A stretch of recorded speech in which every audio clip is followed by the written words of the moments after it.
Digital Eclipse does a great job with creating an experience that plays to your heartstrings with nostalgia. We try to explore that deeper question of like, why was this game so impactful? Why are we still playing?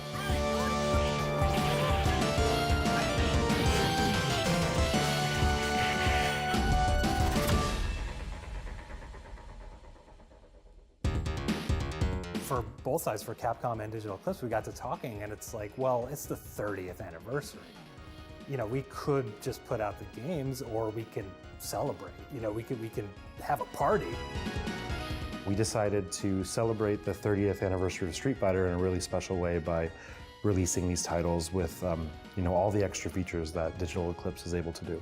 Since it is a very dedicated and very passionate audience that plays these games, I mean, this is a franchise that they've known for decades and they continue to follow and treat it very seriously. So you have to show a lot of respect for that audience. We worked a lot with our internal fans of the game and our production team to figure out which versions of the games resonate the best with fans and users.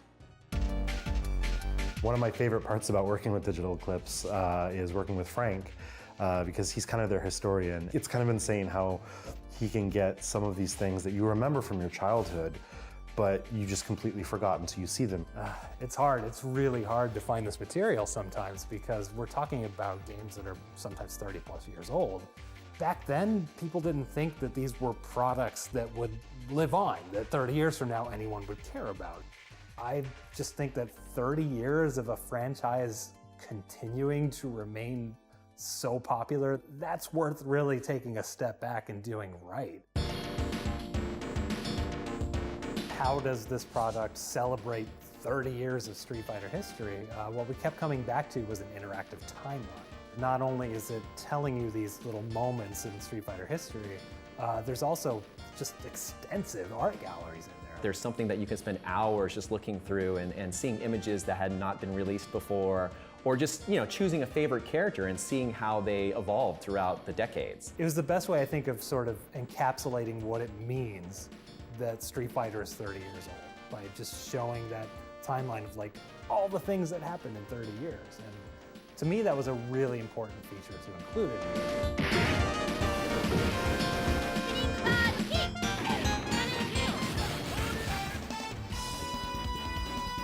There's obviously a large collection of people who love the music. It's very iconic, memorable theme songs for all the different characters in Street Fighter, and we've pulled all those tracks out and put them in a dedicated music player, so you can just sit there, you know, load up the music, go do something else if you want to, while you have that playing in the background. Some of my coworkers at Capcom know that I tend to hum the Street Fighter Alpha and Alpha 2 character selects theme a lot.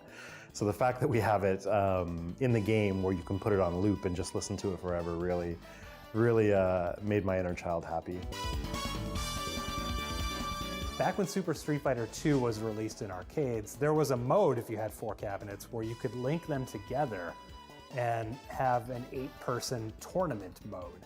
And this was something that was only ever in the arcade, and even then only in arcades that bothered having 4 cabinets and linking them together. And we thought, why not use that, but with modern technology, to kind of recreate that experience. I'm really proud of us, like, just taking that sort of lost Street Fighter tournament mode and bringing it out for the first time ever. There's a lot of people who are, you know, really into the minutia of like, how are these characters designed and what are their animations and things like that, and we actually have a way for them to sort of go through and view the different animations for some of the special moves throughout the different variations of the game. If you really want to study the character frames and moves, looking at the sprite viewer, you can go through frame by frame, and even with a grid showing you like just the intricacies. One thing that was really exciting to be able to implement in this game was a widescreen option for Street Fighter III Second Impact.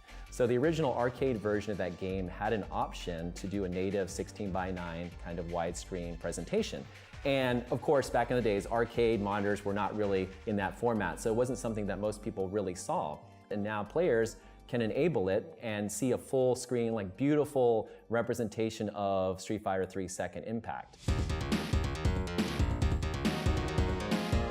We wanted to celebrate the original arcade roots of this franchise. A lot of us who grew up on these games get that warm fuzzy feeling when you're going through and you're learning all these facts about these games that you loved as a child. And I really think that that's what contributes to the overall legacy of the series by preserving that legacy for future audiences in years to come.